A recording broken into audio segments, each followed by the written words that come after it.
Assalamualaikum warahmatullahi wabarakatuh. Perkenalkan, nama saya Iva Akmala Husniawati, NIM 12210193125 dari jurusan Tadris Bahasa Indonesia, Fakultas Tarbiyah dan Ilmu Keguruan, Uin Sayyid Ali Rahmatullah Tulungagung. Di sini saya membuat video pembelajaran dengan materi teks berita. Silakan disimak dan selamat menonton.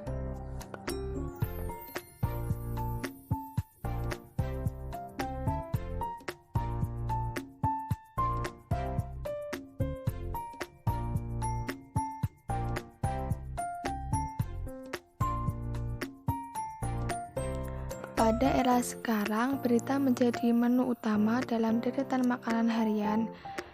Bisa disebut sebagai 4 sehat 5 sempurna. Tiada hari tanpa berita. Dari waktu ke waktu, detik demi detik, berita datang silih berganti. Beragam informasi terus berhamburan memenuhi ruang kehidupan kita setiap harinya.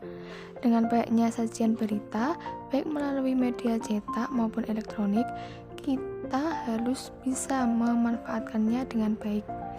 Pemahaman terhadap struktur dan kaidah teks berita memudahkan kita dalam mengolahnya menjadi sesuatu yang lebih bermanfaat.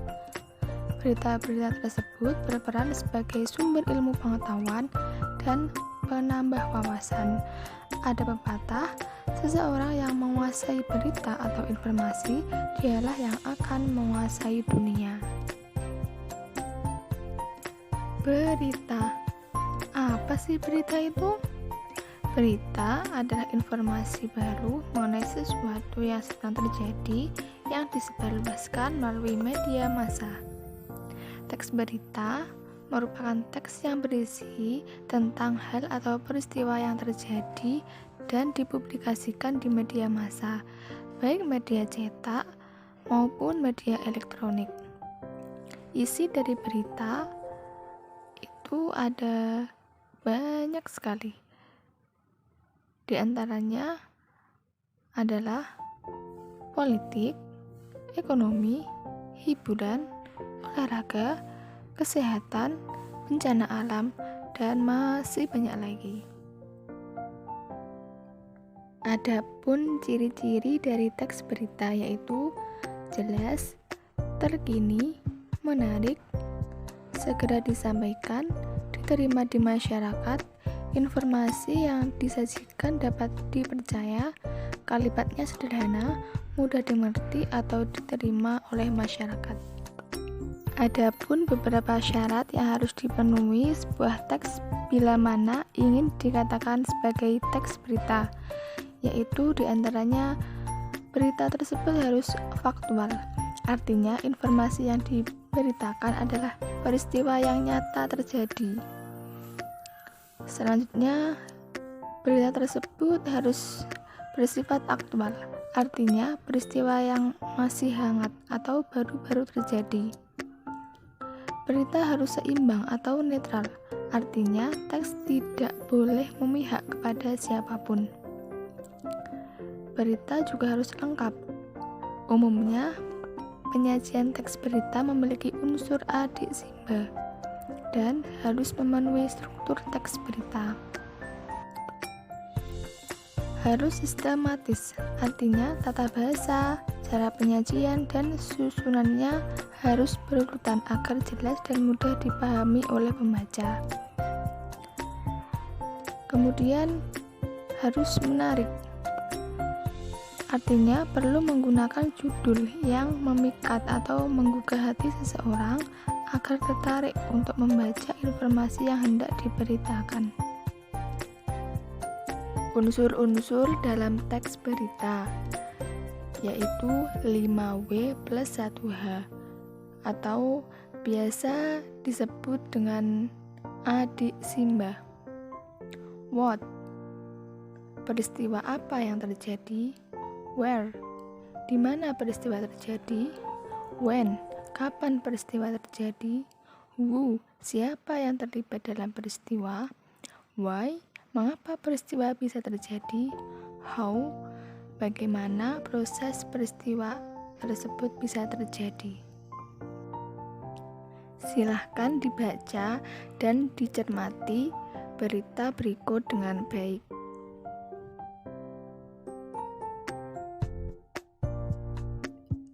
Perhatikan kembali teks tentang peristiwa menjelang Lebaran pada bagian sebelumnya. Teks tersebut ternyata memiliki unsur-unsur sebagai berikut. Peristiwa apa yang terjadi? Padatnya pelabuhan Merak. Siapa yang mengalami peristiwa itu? Truk-truk pengangkut barang non-sembako. Di mana peristiwa itu terjadi? Di pelabuhan penyeberangan Merak. Kapan peristiwa itu terjadi? 10 hari menjelang Lebaran. Pada hari Sabtu, tanggal 15 bulan 11. Mengapa peristiwa itu bisa terjadi? Adanya larangan melintas bagi truk non-sembako pada tanggal 21 sampai 25 November. Bagaimana proses terjadinya peristiwa tersebut? Proses tersebut menyebabkan antrian truk di pintu masuk kapal. Perhatikan kembali cuplikan teks berikut. Pelabuhan Merak dipadati oleh truk-truk pengangkut barang non-sembako pada 10 hari menjelang Lebaran pada hari Sabtu tanggal 15 November. Kondisi tersebut disebabkan adanya larangan melintas bagi truk non-sembako pada tanggal 21 sampai 25 November. Teks tersebut merupakan ringkasan dari berita tentang kondisi pelabuhan Merak menjelang Lebaran. Teks tersebut disusun berdasarkan unsur-unsur pokoknya, sebagaimana yang telah kita ketahui bahwa unsur-unsur berita dapat kita pahami dengan cara mengajukan 6 pertanyaan, yaitu apa, siapa, kapan, di mana, bagaimana, dan mengapa. Keenam kata tanya itulah yang dapat memandu kita di dalam menemukan unsur-unsur berita tersebut.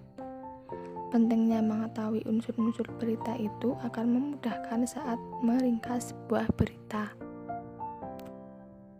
Penyimpulan isi berita. Perhatikan pernyataan-pernyataan berikut ini. A. Berita tersebut menyampaikan informasi tentang padatnya pelabuhan Merak oleh truk-truk pengangkut barang non-sembako pada 10 hari menjelang Lebaran. B. Berita tersebut menginformasikan pengenalan pusat kebudayaan Amerika Serikat di Indonesia oleh Kedutaan Besar Amerika Serikat. Pengenalan dilaksanakan di Pusat Perbelanjaan Pacific Place di Bilangan, Senayan, Jakarta Selatan. Pernyataan-pernyataan tersebut merupakan contoh kesimpulan atas suatu informasi. Tanggapan terhadap isi berita. Perhatikanlah pernyataan-pernyataan di bawah ini. A. Saya kira informasi yang disampaikan berita itu cukup akurat karena isinya tidak jauh berbeda dengan informasi-informasi yang disampaikan sumber berita lain. B. Informasi yang disampaikan berita tadi malam masih diragukan kebenarannya. Setelah saya cross-check dengan berita dari sumber lainnya, ada yang berbeda, terutama di dalam penyampaian informasi jumlah korban. Jumlah korban tidak sebanyak dengan yang diinformasikan dalam berita itu. C. Bahasa yang disampaikan berita itu cukup jelas. Sebagai pendengar mudah untuk memahami informasi yang disampaikan penyampai berita. Dari ketiga contoh pernyataan tersebut sebagai tanggapan terhadap isi berita. Adapun yang dimaksud dengan tanggapan adalah sambutan terhadap suatu ucapan. Isinya bisa berupa kritik atau komentar. Struktur berita. Dengan struktur penyajian yang semacam inilah susunan informasi di dalam suatu pemberitaan tersaji dalam pola piramida terbalik. bagian awal merupakan bagian pokok dan semakin ke bawah berita itu merupakan perinciannya yang sifatnya cenderung tidak penting. Kaidah-kaidah kebahasaan. Kaidah-kaidah yang dimaksud adalah sebagai berikut. A. Penggunaan bahasa bersifat standar atau baku. Hal ini untuk menjembatani pemahaman banyak kalangan. B. Penggunaan kalimat langsung sebagai variasi dari kalimat tidak langsungnya. Kalimat langsung ditandai dengan 2 tanda petik ganda dan disertai keterangan penyertanya. Sebagai contoh, bisa dibaca sendiri ya. Pentingnya sebuah berita. Banyak manfaat yang dapat kita peroleh setelah membaca berita. Manfaat itu pula yang dapat diartikan sebagai hasil pemaknaan terhadap suatu berita. Dalam Kamus Besar Bahasa Indonesia, arti memaknai adalah memberi makna, sedangkan makna itu sendiri adalah arti atau maksud perkataan. Adapun langkah-langkah penyampaian berita adalah sebagai berikut. 1. Menentukan sumber berita. 2. Menandatangani sumber berita. 3. Mencatat fakta-fakta dengan berkerangka pada pola adik Simba. 4. Mengembangkan catatan itu menjadi sebuah teks berita yang utuh, yang disajikan mulai dari bagian yang penting ke yang kurang penting.